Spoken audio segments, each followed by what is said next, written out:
everyone gets AT&T's best deal on the new iPhone 14 Pro with the incredible camera. So, people currently listening to comedy podcasts, and people listening to political podcasts, and people listening to true crime podcasts who actually can't stop listening to true crime podcasts and it's ruling their lives. The point is, everyone, new and existing customers. Ask how to get up to $800 off the new iPhone 14 Pro with eligible trade-in. Visit att.com or our stores for details. Terms and restrictions may apply.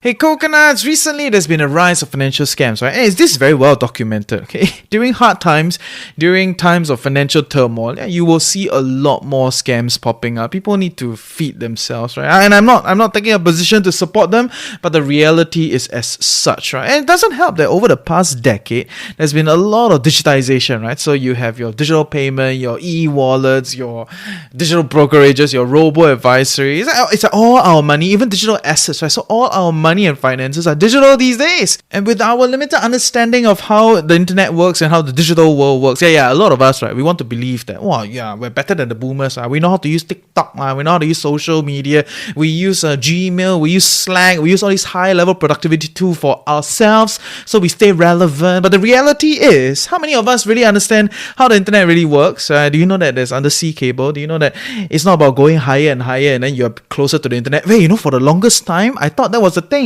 If I go to the highest floor of the building, the internet will be strongest. Okay, don't laugh at me lah. The reality is, it's about router, right? It's about connectivity, it's about network, all these kind of security stuff at the back. Many of us really do not understand. And in a growing environment, when more and more things are digital and more of our money is digital, more and more scams are also happening online. And that is why, not so subtly, I want to introduce you to the sponsor of today, which is NordVPN. Do you actually use a VPN service? I use VPN services for the longest time because I travel and I want to route out of firewalls and I want to do all these different things. So maybe you also use VPN to watch shows, right? To go into other jurisdictions so that you can, capitalize on all this content all over the world. Yes, good stuff. But over time, I've realized that, hey, my digital footprint is getting increasingly murky because I'm moving in and out of all these different spaces. Maybe it's not just about going into different countries through my VPN services to watch content, but really just to protect myself. Which is why I'm very excited that NordVPN is working with us. Yes, all you coconuts, you must tag them to let them know that they should continue to work with us, okay? But more importantly, they are not providing just a service to route out of firewalls to watch content and all that jazz. A lot of our assets are online these days, and a VPN service may serve us very well as that additional security so that we're protected. We don't let everybody know where's our IP address. We don't fall so easily into all these kind of phishing scams and all that jazz. But I will share with you more specifically about NordVPN slightly later into the show after point number 2. But what I want to focus on today are the complex financial scams. Because the easy stuff, you can literally use services like NordVPN or some of your antiviruses to protect you so that you don't fall into those things, you don't lose your identity online, right? So that's relatively easier. Not that definitely everybody is out of the weeds, it's relatively easier. But what about your complex financial scams? Some of those things that you think like, hey, maybe this can work, maybe, and turns out it is a financial scam and you lose your hard-earned money, you lose your capital, you got to start over again. So that is my focus for today. Good morning, everyone. I welcome you to another day with the Financial Coconut. In our podcast, debunking financial myths, discovering best financial practices, and discussing financial strategies that fits our unique life. You get it. Ultimately empowering us to create a life we love while managing our finances well. My name is Reggie, aka your Chief Financial Coconut, and today we're going to spend some time to talk about some of these complex financial scams. They are complex for a reason, but there are some core questions that I think after today you will be able to use them as pillars and frameworks to evaluate some of these scams. So like I said in the opening of the podcast, some of these scams are a lot easier, right? Low-level phishing scams, or your Trojan horse and all these kind of stuff that are digital. They're not that difficult to sort out, right? You just need to be a little bit more alert. And these days, there are a lot of softwares like VPN, like NordVPN, to protect you, right? So it's the same as you have a house. So you build your house, you love your house, and then now you want to protect it, right? So you gather your wealth, you gather your nest egg, and then you want to protect it. You build walls, you build gates, right? So on the online world, things like VPN, antiviruses, that is pretty much best in class at this point in time. But the interesting stuff are the ones that are a little bit more deceiving, right? If you close your gate, you lock your door, everything, then there's this like very nice person that knocks at your door. Hello, nice to meet you. What do you do? And this will be your like private placements lah, your pre-IPOs lah, your art investing, wine, all your alternative investing, even your NFT projects, your DeFi. Some of these things, they come and knock your door and they look like an opportunity lah, right? Like it or not, everybody is looking for an opportunity, and some people are just a little bit more excited about some of these things, and I don't blame you for it, but these are the stuff that have a good chance of falling into what people will call complex financial scams. And many people in this space of trying to scam bust or trying to detect, all these like weird stuff going around, they will define a scam as having an intention to cheat. So something or someone intentionally created this system to cheat you. But I've come to realize it is very hard to sniff intention. More often than not, people end up looking at the same thing, right? LinkedIn profiles, have they done anything prior, and blah, blah, blah. And the truth is, right, there are a lot of scammers that end up becoming so sophisticated that they move to the back of the scenes. They get new people, they get people that look like good profile, and they build systems that are like no human, right? DeFi or like, all these kind of like digital kind of systems where it seems and looks like it can work, but is it really the case? Is it gonna work? That's the question.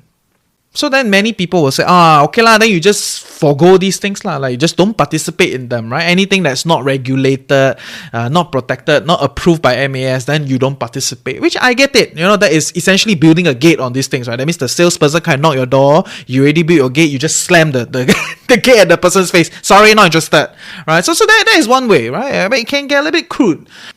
Because I think by now a lot of people realize that, hey, if you pick a new wave, you participate in something that's a little bit newer and younger, and you can grow it, hey, there's a very good chance that you can ride it high, and you may even do very, very well in that process, right? So which is why a lot of people want to avoid that whole blanket ban, and try to be a little bit more discerning. It's like, hey, can we kind of sniff out what works and what doesn't work? And that is what I want to focus on. Some of these structural realities or structural deficiencies to give us a bit more insight of whether is this thing going to work. And so to help you gain that clarity, I have 3 questions that I'm going to share with you so that you can maybe use these 3 questions to evaluate the financial scheme or the plan or the business plan, whatever you are evaluating that can potentially become a scam or just a super failed project that make you feel like it's a scam. Okay, so with these 3 questions, I hope you elevate your thought processes. So the first question you need to ask yourself when deciding if something is a complex financial scam is, what is the exit plan? As simple as it sounds, it is not particularly prevalent. A lot of people will talk about, you should buy this at this price, or you should evaluate that. A lot of buying in, right? A lot of participating. Now it's this price. In the future, it can potentially be like this, blah, blah, blah, right? So there's a lot of those things in private placements or like, which ends up in financial scams, and a lot of these kind of private projects that are not regulated. And you definitely have to ask yourself, how are you going to exit this thing? And to be fair, even in regulated investments like your stocks or your bonds or your property markets, right? You need to ask yourself these things also. How are you going to exit this, right? Like I participate, I put my money here. How am I going to get it back, right? What is the exit, right? And in property will be, okay, after I buy this, I need to exit to sell to the next person. Right, same with stocks. Right? I buy this, I need to sell to the next person. The beauty of some of these markets is they are a lot more established, right? So there are a good pool of buyers, good pool of sellers. Transactions become a little smoother. It's easier to manage, right? So with that, it increases the chance of you offloading, right? So there is an exit strategy. But when you start to go into some of these fringe spaces like art, right, like wine, like whiskey, like even NFTs and some of these other things that are like newer, edgier, that potentially could be an opportunity but also very likely be a scam, how do you then exit these things matter a lot. Of course, if you are knee-deep in some of these communities like watch collection or like wine or like whiskey, cigars, art, and all these kind of alternative investments or private investments, and you know the community, you know how things work from inside, then great, you get a little bit more clarity on what is the exit plan, right? Always remember, in everything that you're trying to make money, right? Once you put the money in, you hold the thing, you need to sell it to the next person. You need to pass it on. Pretty much that's the core of investing at the core of capitalism. So grill whoever that's putting this plan together, or at least you gotta figure out how are you gonna sell this out. Don't just look at, wow, there's this trend, we're gonna buy this, there's the future, yeah, you can buy all you wanna buy. You may be the exit plan.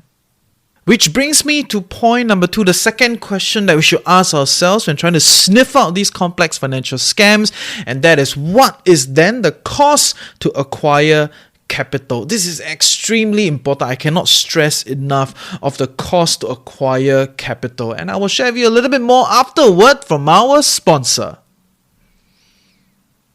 So in the process of participating in any kind of investments, okay, whether is it mainstream investments or alternative or like fringe or, potentially becoming scams, or even your friend's business, you need to know that there's always a cost to acquire the capital. Maybe for your friend's business, it is over a cup of coffee, right? So that is the cost, $5 and your time. And for some of these digital financial services, whether is it your e-payments, your wallets, your whatever crypto platforms, your brokerages, your robo-advisors, they also have a cost to acquire you. And it can range from Facebook ads, Instagram ads, Google ads, YouTube video ads, all the way to like giving you freebie, sign up and you get what share, or like even getting your friend to refer you. All these are costs to acquire you as a customer. And in investments, it's the same. Cost to acquire exists, right? You need to spend some money to get people to invest, and it ranges, right, all the way from a simple cup of coffee to like big gala events, exhibitions. All these things are costs to acquire capital. And unlike buying a product or a service which has a hard endpoint, you pay me, I will give you this thing, and that's it. Right? 一手交钱, 一手交货. You pay me and I give you the product. That's it. Unlike products, goods and services, investments tend to have a promised return down the road, or tend to have a target return that they're trying to go for down the road. That's why you call it investments, right? So with that, right, then you got to realize that, this money, right, it's not that they give you the money, they give you the product and that's it. When you give them the capital, that means they spend to acquire this capital, they need to put the capital to work. Whether is it stocks, whether is it derivatives, whether is it crypto, whether is it wine, whiskey, property, whatever medium and tool that this company or your friend or this organization choose to participate in, they put the money in, it needs to come back out on the other side to give you back the capital and the profit. Stipulated profit or promised profit, whatever. Promised profit tend to not work. That means if someone already promised you that, I'm expecting you to ding ding ding, realize that a promised return is quite wonky in the financial world. It tends very, very highly to being a scam. So try to avoid those things. Unless they are like super low returns, 2-3%, whatever, and those, to be fair, why would you even consider those things, right? It's a lot of easy tools to get those things. You don't need to go to the fringes or to the private areas or to the areas that potentially can become a scam to get those kind of returns. So nobody is really interested in that front. So with this dynamics of an investment where you put in capital and then the capital do all sorts of somersault within the medium that it chooses to participate in and come out of the other side, giving you back your capital and your profits, the cost to acquire is extremely important. If you put $1 to this person or to this organization, to this company, and they already siphon off 30 cents, that means they are left with 70 cents to go into this medium to somersault. It's going to be a lot harder. So say your goal is to make 15% a year on a 10K profit over 5 years. Okay, so what can I think of? Maybe down the road there'll be durian investment. Right? So someone come to you with a scheme, say, oh, we invest in durian trees, blah, blah, blah. And then you tell them durian tree take 20 years to grow. It's like, where is your durian going to come from? Okay, we're not going there. But essentially, this $10,000 that you put in over 5 years at 15% year-on-year return, which is very good, compounds to about $20,000 at the end of 5 years. But if at the start, when you put in this 10,000, there is already a 30% that is being siphoned off, the cost to acquire you, which means there's only 7,000 left that goes into the investment. To get that same value, which is a 20K that you're targeting to come at the end of 5 years, the rate of return now is 23.5%, which, 15%, 23.5% doesn't sound like a lot, right? It's like, a few percent, not 7%, something. The difference is not big. But in fact, it is a 50% more than the original rate of growth, right? From 15% to 23.5%, that means the profitability has to be 50% more than the original profitability of this scheme, which makes it a lot harder. Structural problem. Which is also why a lot of your long-term savings plans, your endowment plans, your ILPs, right? They all have a very long lock-in period, like 10 years, 15 years, 30 years. I know these days they are shorter, but the reality is they do pay agents at this kind of rate, right? Agents by agency, maybe 30%, 50%, right? So it cannot be the next year or the year after, then they're going to give you any sort of payout because the capital has already, the top line already siphoned away quite a lot, right? So if you think about it, there is a reason why these structures and these schemes and these policies have to be so long a lead time, 20 years, 30 years. So for them to be profitable, for the company to make money. Right, if the company doesn't make money, why are they going to keep running it? So with that, I have 2 tips for you. Number 1, never participate in anything that's of an MLM structure, right? Because the payout of an average MLM is about 50% upfront. Okay, average, any average MLM pays out 50%. That means for every dollar that they bring in, 50% is dissipated through the multi-level marketing structure.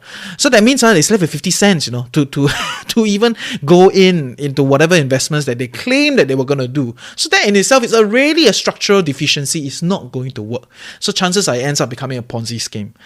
And the other tip will be to ask whoever that's introducing you what is the commission that they're getting, right? Which is very likely they get something out of it, right? So what is the commission that they're getting? It don't need to be hey, how much you making off me? Don't need to be that. Don't need to be so aggressive. But you can ask, hey, how much rebate are you getting? How much commission are you getting out of this? Because like we have established, the more it takes to acquire the capital, the harder the capital has to work, the weaker this structure is, more structural deficiency within this investment scheme. And to put it in the simplest terms, it just means that it is easier to fail, easier to collapse, more chances of it becoming a scam.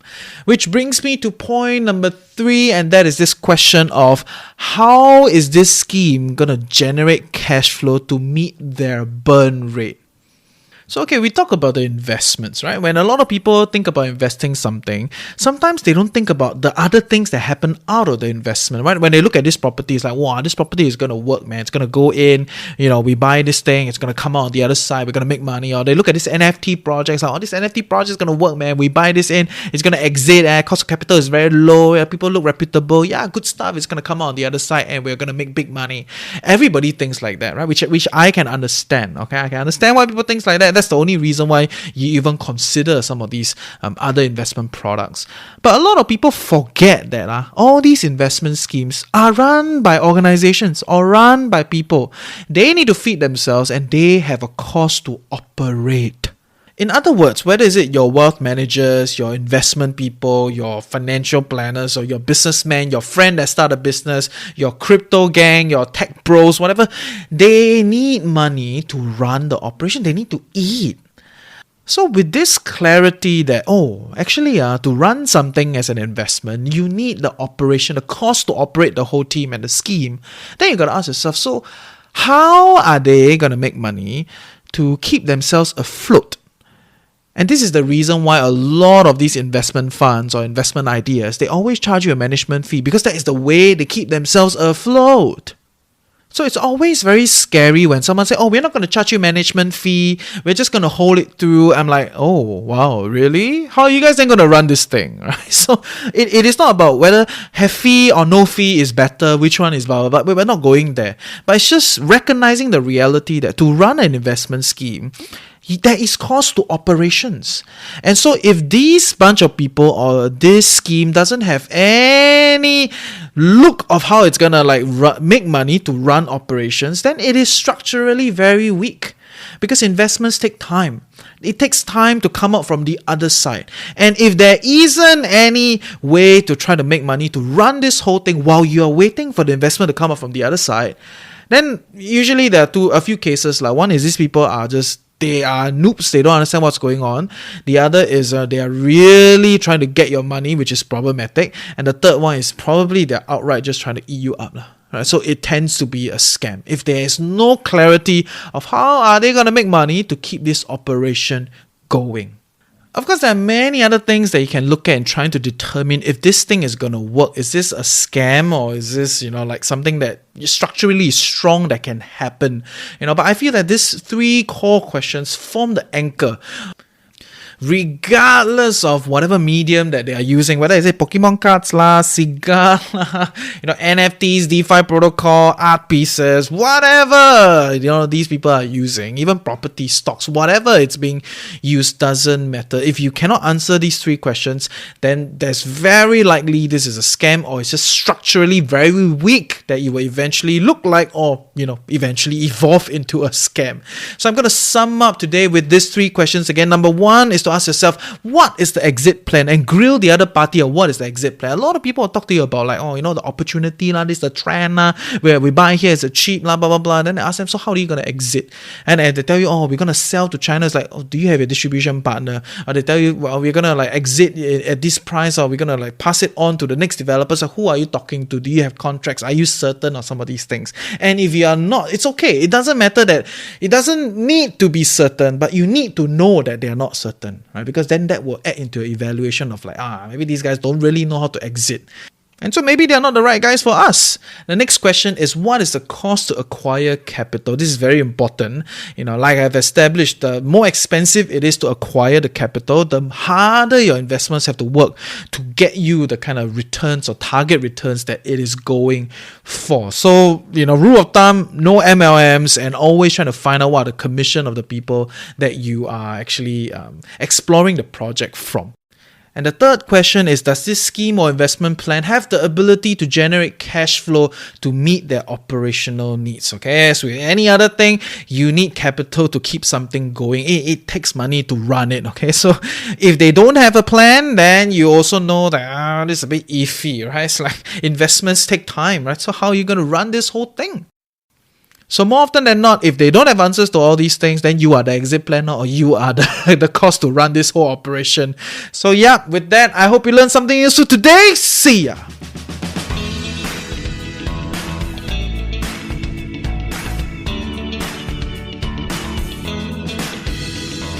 Hey, I hope you learned something useful today and truly appreciate that you took time off to better your life with the Financial Coconut. Knowledge is that much more powerful and interesting when shared, debated and discussed. Join our community Telegram group, like us, follow us, share, rate, please help us get further, and I hope to reach out to more people, right? So with the help of you, together we want to grow this network. If you have any specific questions, you can always email to us, hello@thefinancialcoconut.com, and specifically on this theme of scams and private placements, private investments, if you are approached, you can always put up the deck and put up all the things that you have received on the Telegram group, and we can have a good discussion over this. So yeah, in closing, you're not alone, and I hope you realize that personal finance can be chill, clear, and sustainable for all. And yay! So I want to thank NordVPN once again for supporting us in today's episode. And if you guys are thinking of getting a VPN service to kind of protect yourself, then hey, check out description in the link below. Okay, next week we're going to spend some time to talk about lessons from the poor. Everybody wants to learn from the rich, right? But let me put it to you this way. A lot of the things that the rich are sharing with you may or may not work in your case, in your situation. And I'm going to talk a little bit more next week. I'm not going to let it slip today. But there are a lot of financial lessons that I believe the poor can share with us. Not about trying to become poor, like why would you listen to this podcast, right? But the reality is living in a highly constrained environment. These people thrive very hard to survive and even try to thrive, right? So not romanticizing the situation, but there's some wisdom and lessons that I think the whole personal finance world or even the broader world just kind of write them off, right? So I'm going to share with you a little bit more next week, financial lessons from the poor. Industry is changing. From electricity generated like this to sustainable alternatives optimized and distributed by AI. From cars assembled like this to greener vehicles delivered efficiently with cloud-based insights. At Aviva, we're helping industries lead this change. By connecting their teams with trusted insights, they're operating smarter, engineering better, and finding new ways to provide life's essentials. Find out more at takesyouthere.aveva.com. Aviva will take you there.